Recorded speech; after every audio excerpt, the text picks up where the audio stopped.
So now we're entering into the Career Dilemma segment where we're going to be asking audience members like yourselves to share any queries or questions they have about making a career change into a role similar as the guest that's on the show. So I'm about to read the Career Dilemma of today. So I currently work as a metering advisor in the energy sector, and I've developed a strong interest in project management. I would value any advice you can give me, but here's some background context.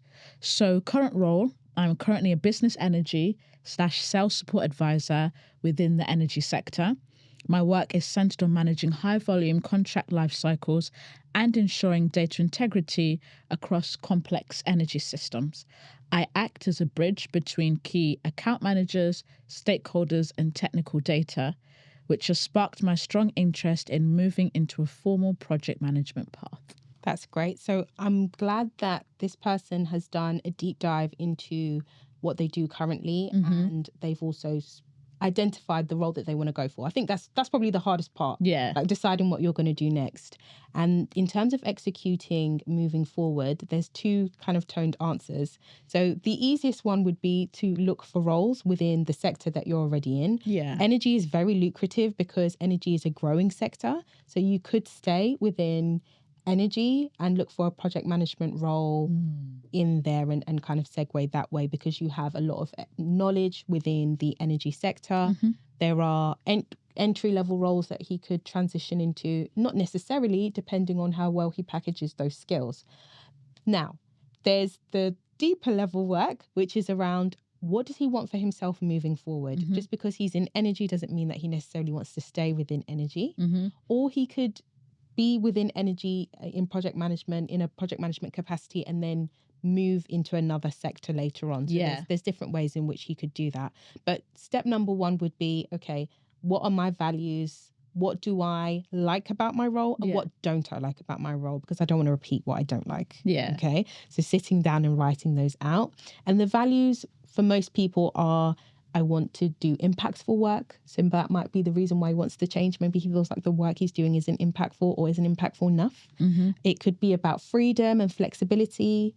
Being in a project management role does give you more flexibility than some of the other roles that most people work in, where it's a bit more rigid just because you're in a project setting. What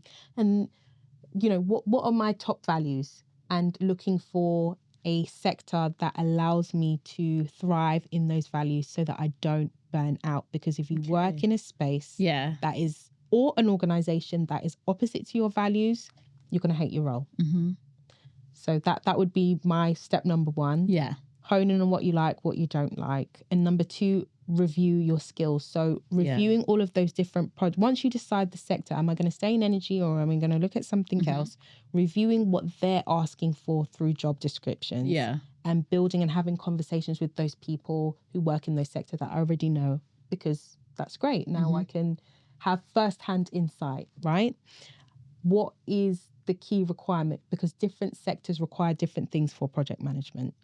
Some sectors are easier to get into than others. For example, if you want to move into construction, that requires a lot more effort than tech. Well, I say tech, let me say energy. Because energy, they have an open door policy at the moment. They're welcoming lots of different people, which is great. So that would be the next thing. Review what is required and do a skills gap analysis. What skills do I have at the moment that would transfer perfectly? What are some of the things that they're asking for that I don't have? I need to upskill in those areas. Now, that doesn't mean you necessarily need to upskill in everything, but I would be upskilling by looking at what online courses I could do, Udemy, Coursera. Do you have any courses that you would recommend? For project management. So there is one that I always recommend. Because it was the one that I did that cost like £10 or something years ago. I will send it to you. Okay. I'm sure it's changed since, but it was just a basic, cheap, cheerful course to understand the fundamentals of project management. They should pay me because I have really sent lots of people their way. But just do a cheap and cheerful course to understand project management. And the reason why I tell people to do some sort of course, it doesn't need to be a big certification, is because unfortunately in project management, some of your stakeholders don't play fair. And if you don't know your job as a project manager, that project is going to fall by the wayside, and it's your head that's on the chopping block. So you need to understand how protocol is followed. Whether it actually gets followed that way is a different discussion. But if you don't know it, you will very easily find yourself in trouble for things that you didn't do. And you are the head of the project. Yes. You're the one who's held responsible.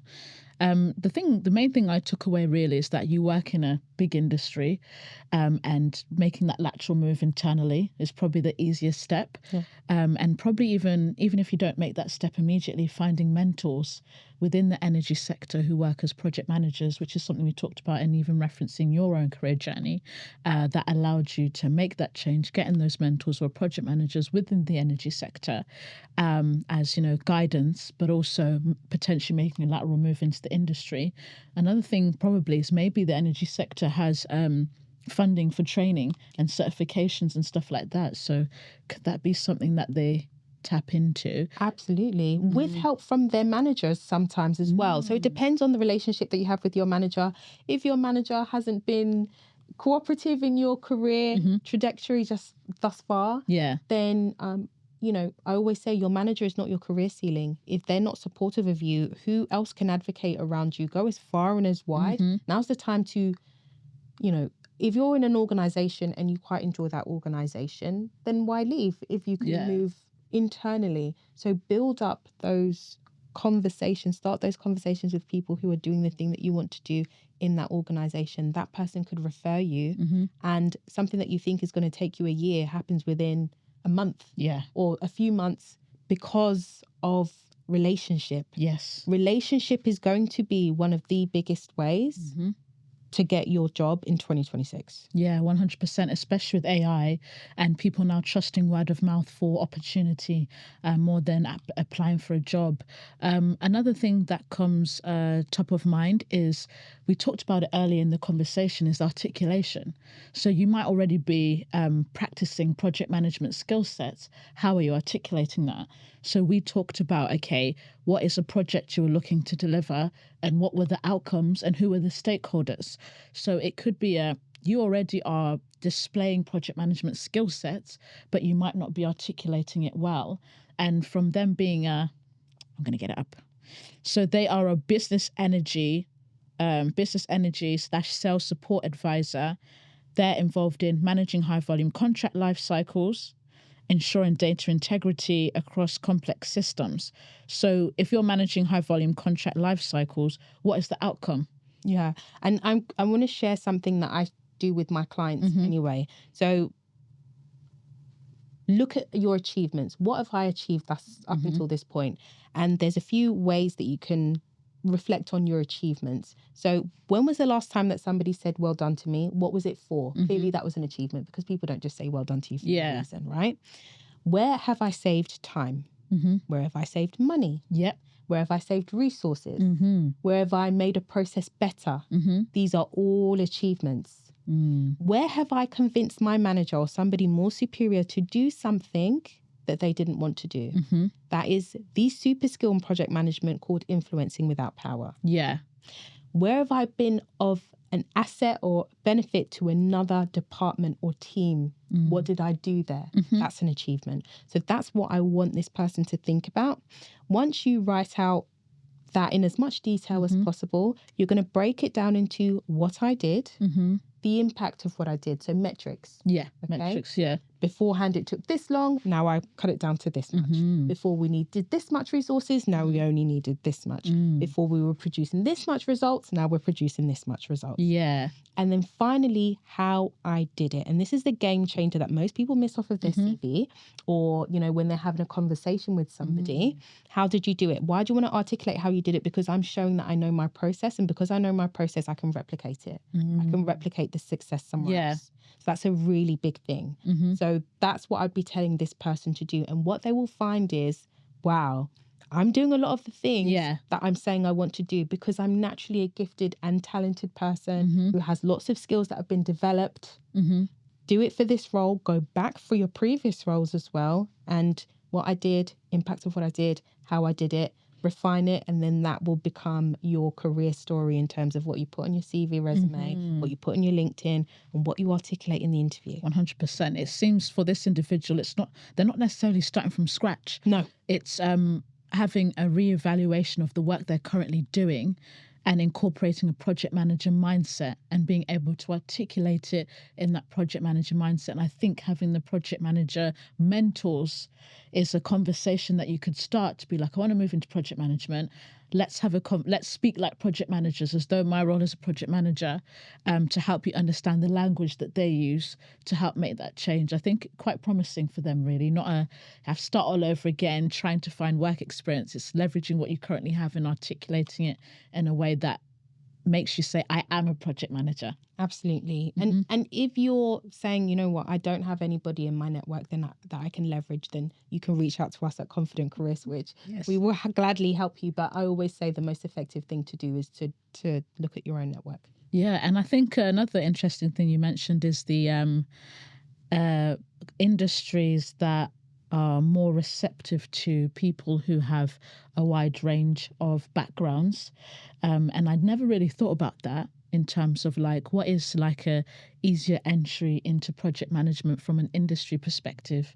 As you had mentioned, which industries would you say are kind of low-hanging fruits? Energy. Yeah. Energy wants people. That is their MO for the next 10 years is to employ as many people across as many sectors as possible. Okay. So I would be getting into energy. I worked with Centrica on, some of their graduate programs in terms of helping people transition into their work. And they're really open. There's lots of people within the energy space that are getting roles and moving and pivoting within those roles a lot faster than they would in financial services, just because it's, and I hate to use the word saturated, but there is more competition. Yeah.